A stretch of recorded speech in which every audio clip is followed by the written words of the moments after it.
Investing can feel exciting and empowering, but also confusing for beginners.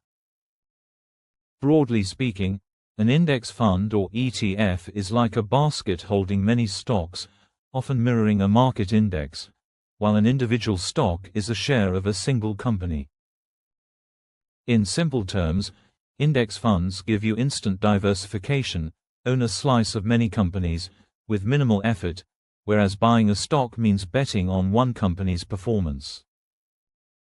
Both have pros and cons, so choosing the right approach depends on your investment goals, timeline, and risk tolerance. What are index funds and ETFs? An index fund is a mutual fund or ETF that aims to match the performance of a specific market index. For example, an S&P 500 index fund holds shares of the 500 largest U.S. companies. Buying one share of such a fund means you automatically own a tiny piece of each underlying company.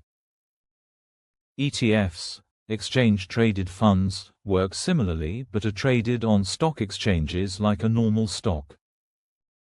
The big advantage is diversification. Your money is spread across many companies.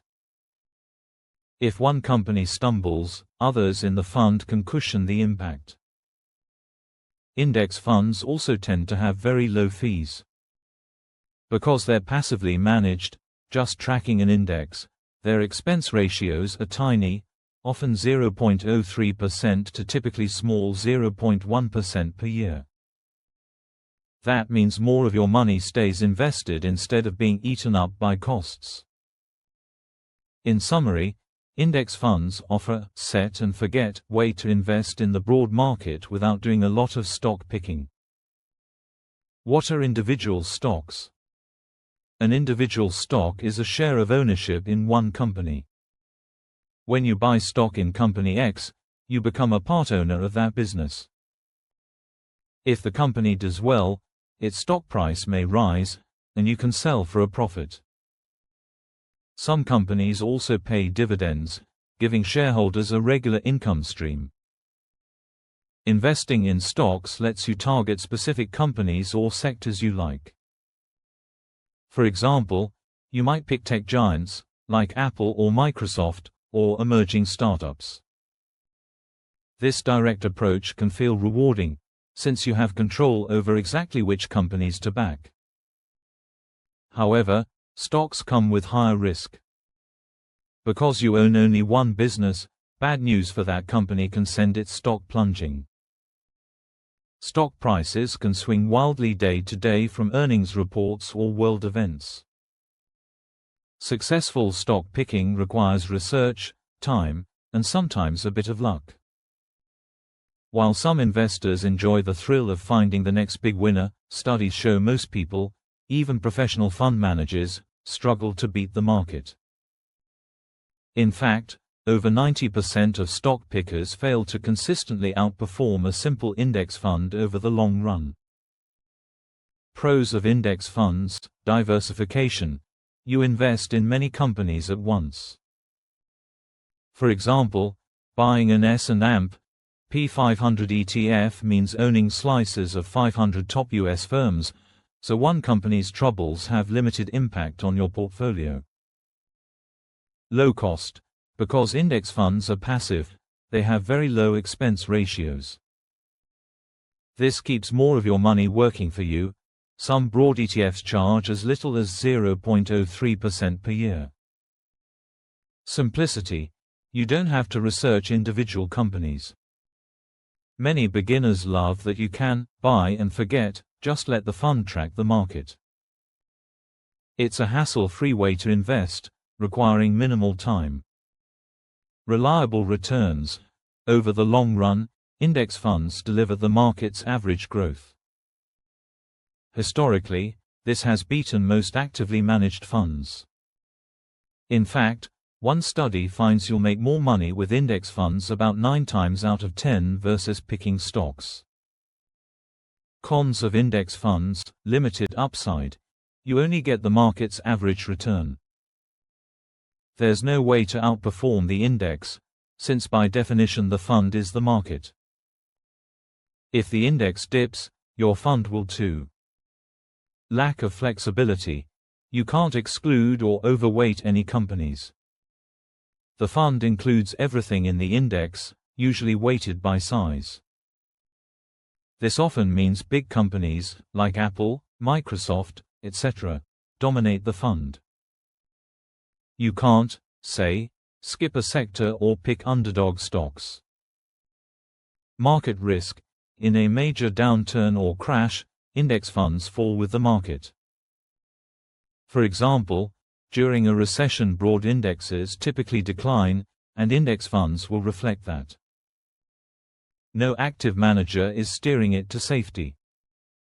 Niche exposure. While broad index funds cover a lot of ground, they may underweight small or emerging companies. Some investors feel index funds miss high-growth small stocks, since large-cap firms carry more weight. Pros of individual stocks: high return potential. A single stock can deliver huge gains if the company outperforms.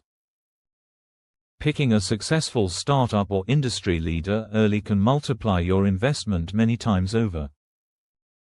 This home run upside is something index funds simply can't match. Control and specialization. You choose exactly which companies to own.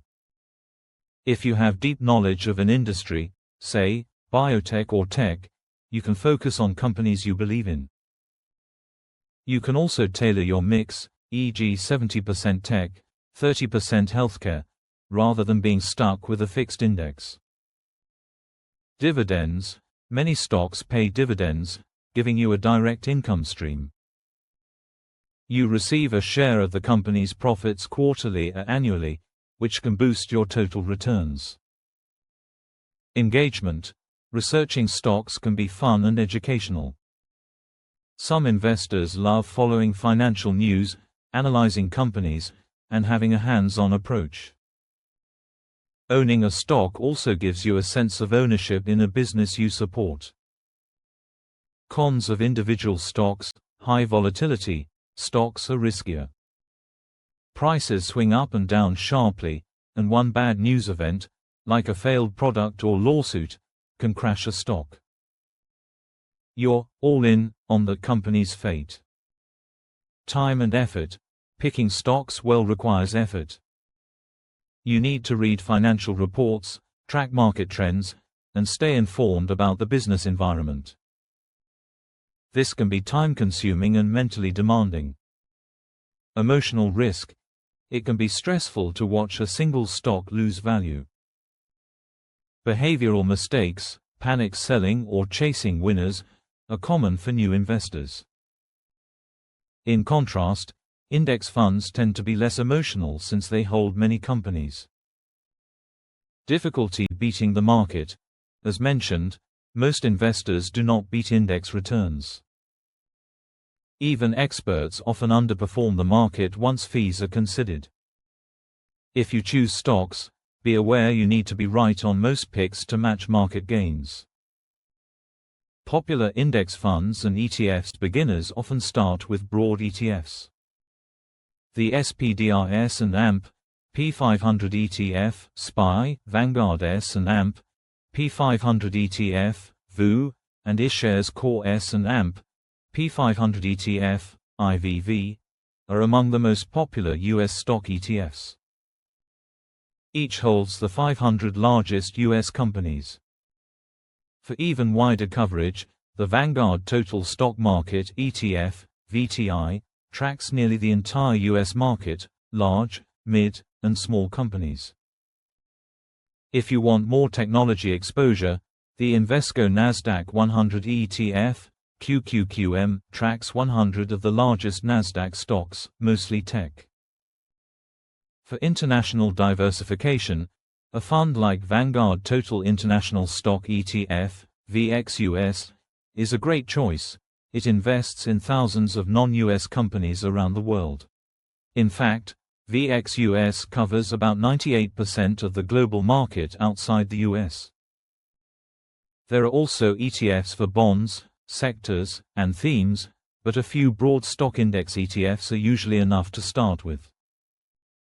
Popular individual stocks. Many investors own shares in well-known companies. For example, tech giants Apple, AAPL, and Microsoft, MSFT, each have market values in the multi-trillions.